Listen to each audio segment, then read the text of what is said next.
জিম্বাবুয়ের বিপক্ষে white wash এড়ানোর ম্যাচ নিয়ে সিরিয়াস বাংলাদেশ। ব্যাটসম্যানদের বাড়তি দায়িত্ব নিতে বললেন জাকের আলী, চিন্তিত নন মুশফিকের অফর নিয়ে।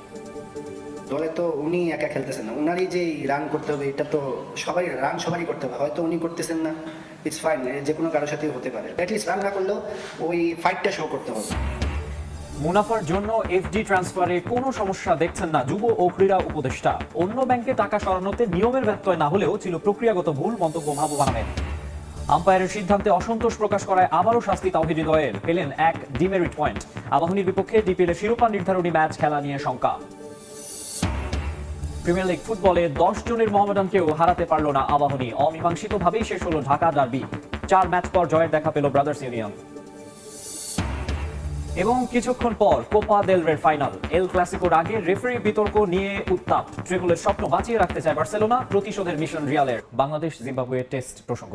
সাগরিকা টেস্টকে সামনে রেখে চট্টগ্রামে প্রথমবারের মতো অনুশীলন সেরেছে বাংলাদেশ দল। এই টেস্ট জিততে ব্যাটসম্যানদের বাড়তি দায়িত্ব নিতে বলেছেন wicket keeper batsman Jaker Ali Anik. চিন্তিত নন মুশফিকের অফর নিয়ে। অন্যদিকে সিলেট থেকে চট্টগ্রামের কন্ডিশন আলাদা মানলেও জয় ভিন্ন অন্য কোনো কিছুই ভাবছে না জিম্বাবুয়ে। বিস্তারিত জানাচ্ছেন পার্থ প্রতি বিশ্বাস। ঘরের মাঠে জিম্বাবুয়েকে হারানোর লক্ষ্য নিয়ে টেস্ট সিরিজ শুরু করেছিল টাইগাররা। উল্টো হার দিয়ে সিরিজ শুরু করতে হয়েছে স্বাগতিক বাংলাদেশকে। সিলেটে 2 টেস্টের সিরিজের প্রথম ম্যাচে বাংলাদেশকে হারিয়ে এগিয়ে যায় জিম্বাবুয়ে। সেই কারণে চট্টগ্রাম টেস্টে ঘুরে দাঁড়াতে বদ্ধপরিকর নাজমুল হোসেন শান্ত বাহিনী। প্রথম ম্যাচ হেরে বাংলাদেশের সামনে এখন মান বাঁচানোর লড়াই। তাই সাগরপাড়ের স্টেডিয়ামে দুপুরে অনুশীলনে নেমে তপ্ত রোদেও ছিল সবাই সিরিয়াস। যে কোনো ভাবেই বাঁচাতে হবে সিরিজকে। প্রায় 2 বছর পর দলে ফিরেছেন এনামুল হক বিজয়, একই সাথে দলে জায়গা পেয়েছেন স্পিনার তানভীর ইসলাম।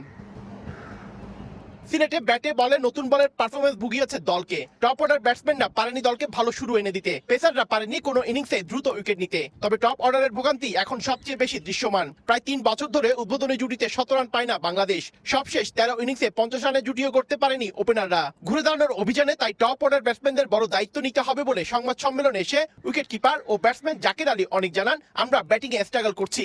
ব্যাটিং খারাপ হওয়ার কারণেই সংগ্রাম করছে দল। জিম্বাবুয়ের বিপক্ষে ব্যাটিং মূল ফোকাস থাকবে বলে জানান তিনি। সিনিয়ররা যাবেন, স্বাভাবিক ইয়াং প্লেয়ারদের আসতে একটু অ্যাডজাস্ট করতে টাইম লাগতে পারে, এটা স্বাভাবিক। তো আমার কাছে মনে হয় এটা কয়েকদিন সময় লাগবে। হারা তো যে কোনো কারোর কাছেই হারা যায়, বাট আমার কাছে মনে হয় যে আমাদের প্রসেসটা ঠিক থাকা উচিত। যার সাথেই খেলি ব্যাটিংয়ের জন্যই ম্যাচটা স্ট্রাগল করতে হয়েছে।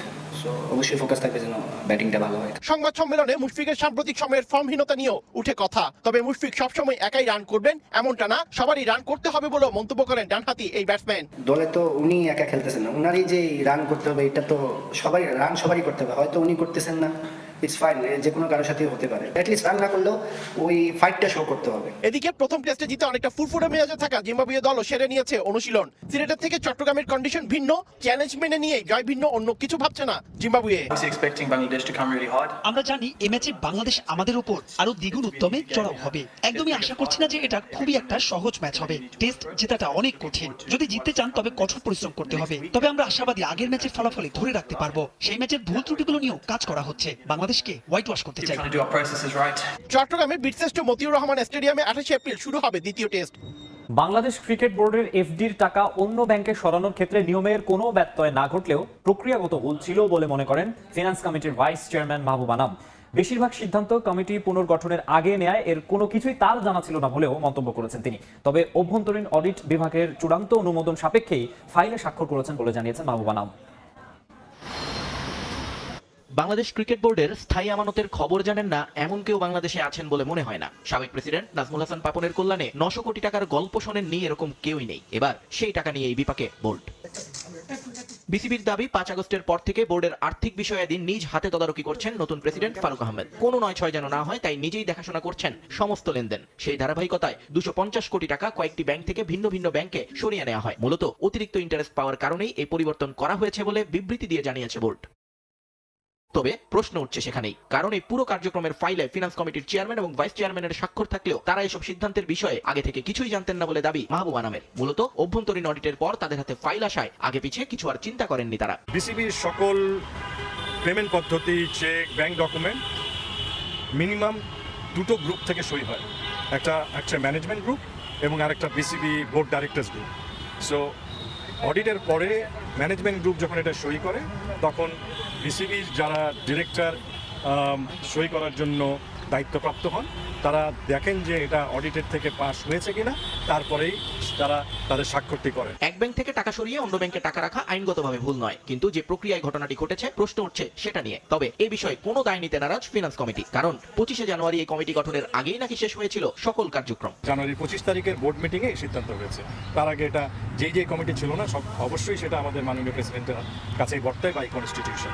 250 কোটির 118 কোটি টাকাই রাখা হয়েছে দুটো ব্যাংকে, আর বাকি টাকা ভাগ হয়েছে 12 ব্যাংকে। স্বাভাবিকভাবেই এই দুটো ব্যাংক নিয়ে প্রশ্ন উঠছে বিস্তর, কিন্তু মাহবুব আনামের দাবি ইন্টারেস্ট বেশি পাওয়ার কারণেই সেখানে গিয়েছে বিসিবি, যদিও নিরাপত্তার প্রশ্নে আবার নিরুত্তর বিসিবি পরিচালক। সেটা আমার নিজের কোম্পানির ডিসিশন, আমি নিই, এখানে ডিসিশনটা আমার নয়। এদিকে বিসিবির এফডি অন্য ব্যাংকে সরানোর ইস্যুতে যুব ও ক্রীড়া উপদেষ্টাকে পাশে পাচ্ছেন সভাপতি ফারুক আহমেদ।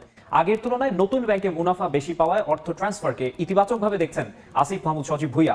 এই ইস্যুতে ছড়ানো বিভ্রান্তির বিষয়ে বোর্ড পরিচালকদের সঙ্গে কথা বলেছে মন্ত্রণালয়। তবে এই অর্থ ট্রান্সফারের বিষয়ে কোনো ধরনের স্বেচ্ছাচারিতা ছিল কিনা সেই বিষয়ে মন্ত্রণালয় খতিয়ে দেখছে বলেও জানিয়েছেন তিনি।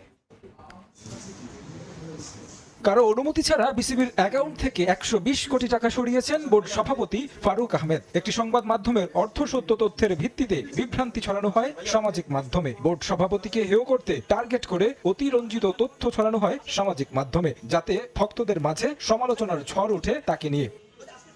অনুসন্ধানে বেরিয়ে আসে আসল ঘটনা। মূলত পাপন নিয়ন্ত্রিত বোর্ডের পরিচালকরা ব্যক্তি স্বার্থে পছন্দের ব্যাংকে এফডি রেখেছিল, যেখানে বিসিবি স্বল্প মুনাফা পেলেও পরিচালকরা পেতেন মোটা অঙ্কের টাকা। তাছাড়া ব্যাংকগুলো ঝুঁকিপূর্ণ। ফারুক আহমেদ সেই অর্থ রেখেছেন তুলনামূলক ভালো ব্যাংকে, বেড়েছে মুনাফার পরিমাণও, যেটাকে ইতিবাচক হিসেবে দেখছেন যুব ও ক্রীড়া মন্ত্রণালয়। কথা বলেছি বিসিবির ডিরেক্টরদের সাথে এবং বিসিবির সভাপতির সাথেও। অনেকগুলো এফডি করা আছে 10 বছর, 15 বছর, 20 বছর আগে। বিসিবির এফডির ওইটার রেট ছিল হয়তো 7 to 8%, আমি যতটুকু জানি। এখন যেখানে করা হচ্ছে সেখানে 11 to 12%। এবং যেই ব্যাংকগুলো থেকে অর্থটা আসলে অন্য ব্যাংকে ট্রান্সফার করা হয়েছে, ওই ব্যাংকগুলো বাংলাদেশ ব্যাংকের মানে হলুদ সংকেতমূলক ব্যাংক ছিল, মানে যেগুলো ঝুঁকিপূর্ণ ব্যাংক। তো বিসিবি কিংবা যে কোনো প্রতিষ্ঠানের টাকা, ইভেন আপনার নিজের টাকা আপনি কোনো ঝুঁকিপূর্ণ ব্যাংকে তো রাখতে চাইবেন না। বিভ্রান্তিকর সংবাদে আরো প্রকাশ করা হয় পরিচালকদের অনুমতি ছাড়াই নাকি অর্থ অন্য ব্যাংকে নিয়েছেন ফারুক আহমেদ। বিষয়টি নিয়ে ব্যাখ্যা দিয়েছে বোর্ড। সংবাদ বিজ্ঞপ্তিতে জানানো হয় ফিনান্সিয়াল কমিটির অনুমোদনে অন্য ব্যাংকে নেওয়া হয় অর্থ, যার সিগনেটরি বোর্ড সভাপতি নিজেও নন। তবে এই অর্থ স্থানান্তরের বিষয়ে কোনো ধরনের স্বেচ্ছাচারিতা করা হয়েছে কিনা সে বিষয়ে খতিয়ে দেখবে মন্ত্রণালয়। বিসিবির অভ্যন্তরীণ যেই আসলে প্রসেস বা যেই নিয়ম, সেটা কোনোভাবে ভঙ্গ করা হয়েছে কিনা সেটা আমরা দেখব। বিসিবিতে একজন ফাইন্যান্স ডিরেক্টর আছেন, এই ক্ষেত্রে ফাইন্যান্স ডিরেক্টরের মতামত নেওয়া হয়েছে কিনা বা তার অ্যাপ্রুভাল ছিল কিনা, সেখানে কোনো প্রকার স্বেচ্ছাচারিতা হয়েছে কিনা সেটা আমরা দেখব।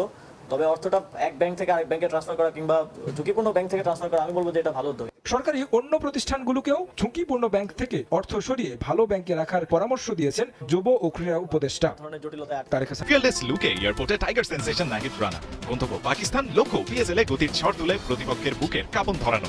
চলতি আসরে নাহিদ রানার গায়ে উঠছে বাবর আজমের দল পেশোয়ার জলমির জার্সি। পিএসএল এ এরই মধ্যে মাঠ মাতাচ্ছেন বাংলা লেগ স্পিনার ঋষাদ। নাহিদকে নিয়ে তাই